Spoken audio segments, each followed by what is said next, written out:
नमस्कार, मैं गौरी, देख रहे हैं आप सी न्यूज भारत। खबर दिल्ली से है। दिल्ली में कॉन्स्टिट्यूशन क्लब ऑफ इंडिया में आयोजित एक महत्वपूर्ण कार्यक्रम में हमारे मोदी जी गीत के लॉन्च ने उपस्थित लोगों पर गहरी छाप छोड़ी। इस मौके पर भाजपा के महासचिव तरुण चुग, दिल्ली भाजपा प्रदेश अध्यक्ष वीरेंद्र सचदेवा और पीपीआरसी के निदेशक सुमित भसीन, मनोज जोशी सहित सम्मानित गणमान्य व्यक्तियों ने अपनी उपस्थिति दर्ज कराई। गाने के वीडियो और ऑडियो संस्करण का अनावरण किया गया, जो 6 मिनट का है। हमारे मोदी जी केवल एक गीत नहीं है, बल्कि भारत के विकास के लिए प्रधानमंत्री मोदी और भाजपा द्वारा किए गए उल्लेखनीय कार्यों का प्रतिबिंब है। 9 विभिन्न भाषाओं में गाए गए इस गीत में मोदी के दृष्टिकोण और राष्ट्र की प्रगति के लिए भाजपा के योगदान को बखूबी रेखांकित किया गया है। ये गीत के स्वर तो जरूर हैं, लेकिन ये स्वर भारत के 140 करोड़ नागरिकों के स्वर हैं, जिन्हें हरिप्रिया जी ने इसमें जोड़ा है। हमने देश के अंदर बहुत नेता देखे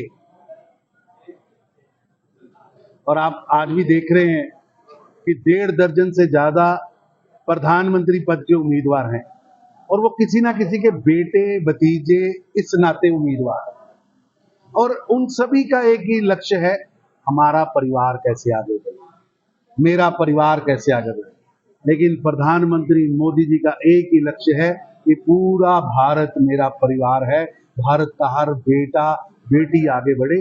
इसलिए हमारे मोदी जी ये देश के जन जन की आवाज है, हर मन की आवाज है और ये आशीर्वाद के रूप में आज दिखी है। 102 सीटों पर आज हर मन के अंदर से मोदी जी का स्वर निकल रहा है, हर स्वर में मोदी जी हैं। कई गीतकारों ने गीत गाए हैं इनके लिए और हरिप्रिया जी ने भी बहुत अच्छा इसको गाया है, एक अच्छा गीत दिया है और अब ये जन जन की आवाज। 102 सीटों पर आज वोटिंग हो रही है। विपक्ष कह रहा है कि इस बार वो ज्यादा सीटें जीतने वाले हैं। भारतीय जनता पार्टी की 220 सीटें दी है। जन जन की आवाज और जन का आशीर्वाद प्रधानमंत्री मोदी जी के साथ है। जो लोग अपना नेता नहीं तय कर पाए, जिनके पास कोई नीति नहीं है, नियत नहीं है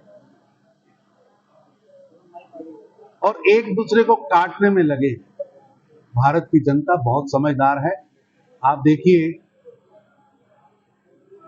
1.5 दर्जन से ज्यादा प्रधानमंत्री पद के उम्मीदवार। अखिलेश जी से पूछिए, वो कहते मैं प्रधानमंत्री बनना चाहता हूं। तेजस्वी जी से पूछिए, वो कहते मैं बनना चाहता हूं।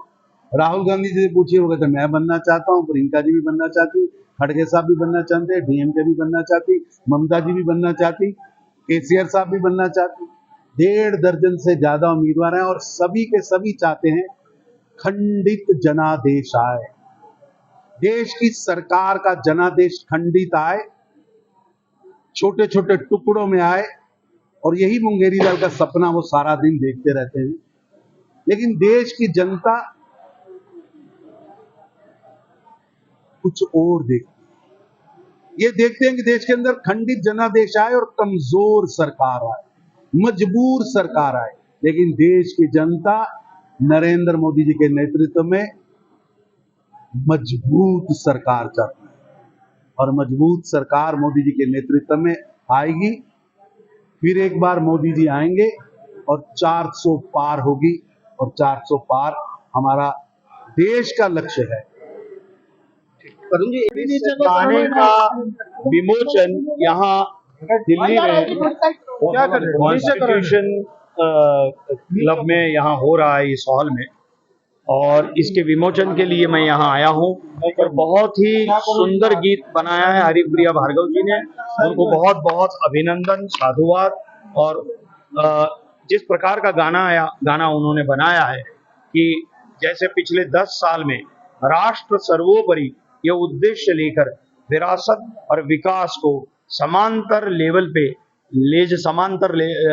ले जाकर उन्होंने काम किया है, उस काम को भी इस गीत में दर्शाया गया है। कि चाहे पर्यावरण हो, स्वच्छता हो, या जैसे हमारी संस्कृति का जो मूलाधार है उसकी सुधारना हो, जैसे मंदिर हैं या सारी चीज़ें हैं ये बने उनके कार्यकाल में, और कुछ कॉरिडोर्स बने उनके कॉन्स्टिट्यूशन में, उसको भी दिखाया गया है। तो बहुत जो हमारे मोदी जो जन जन और मन में है, भारतीय मन में और विश्व के जन मन में, वो ये गाने में बताया गया है। विपक्ष को दबाने की बहुत ज्यादा कोशिश की जा रही है, ऐसा लोग कहते हैं कि आपका मानना क्या है? नहीं हाँ? विपक्ष को दबाने की मोदी जी का जो क्या दबाने की कोशिश की? आप जेल में बोले डाला जा रहा है, इस तरह से लोग कहते हैं कि आपका क्या मानना है? उन्होंने डाला है, उन्होंने आरोप खुद तो ये ने लगता डाला है है, मोदी जी पे, उन्होंने खुद ने डाला है क्या? नहीं, हाँ? व्यवस्था ने डाला है, तो व्यवस्था को पूछिए ना सवाल, मुझे क्यों सवाल पूछते हो? कुछ किसी ने कुछ किया होगा। कहते हैं व्यवस्था मोदी जी के अंडर में है। व्यवस्था है उनके अंडर में, ऐसा है भैया, एक बात बताता हूँ, कुछ किया होगा तभी तो निकला होगा ना, ऐसे ऑटोमेटिक तो कुछ नहीं होता ना, किसी को ऐसे ही लेके पकड़ के ऐसा नहीं होता। 1975 तो नहीं है ना ये, है ना? उस वक्त तो किस तरह से सबके मीडिया के भी गले दबाए थे, ऐसा तो नहीं हुआ है। पूरा का पूरा एक दिल्ली का विपक्ष एक गाना क्या जी मैम क्या कहेंगी जिस तरह जो गाना लॉन्च किया? मैं बस इतना ही कहना चाहूँगी कि सनातन सांस्कृतिक संघ के जो 3 सिद्धांत हैं उसका आधार है, और जिन आधारों पर ये संघ का हमने शुरुआत किया था उसी के प्रयास में हम लगे हुए हैं। साथ में ये गाना जो है ये भारत की संस्कृति, धर्म, सभ्यता, राष्ट्र प्रेम इसी को दर्शा रहा है। लेकिन सौभाग्यशाली हैं हम कि हमारे प्रधानमंत्री के अंदर जो गुण मौजूद हैं उनके व्यक्तित्व में, जिसके कारण हमारा देश आज जिस विकास के पथ पर निकला हुआ है, तो ये एक माध्यम है उस विकास को, उस गौरव को, उस संपन्नता को लोगों तक पहुंचाने का, उन्हें एहसास कराने का कि आप किस देश में हैं, किस सरकार में हैं और क्या आपके देश की परिस्थिति है आज। क्योंकि चुनाव टाइम पे क्यों? चुनाव का समय जो होता है वो सबसे ज्यादा सेंसिटिव होता है, ऐसा लोकतंत्र में बिल्कुल निश्चित है। और जहाँ पर भारत है यहाँ तो देखिए आप कितनी पार्टियां हैं, कितने लोग हैं, और चुनाव में हर आदमी अनपढ़ हो या पढ़ा लिखा वो अपनी हिस्सेदारी देना चाहता है, वो अपना वोट देना चाहता है। लेकिन पिछले 10 सालों में अपने वोट के प्रति, देश के प्रति और अपनी जिम्मेदारी के प्रति जो भावना पैदा हुई है वो 10 साल के पहले नहीं थी।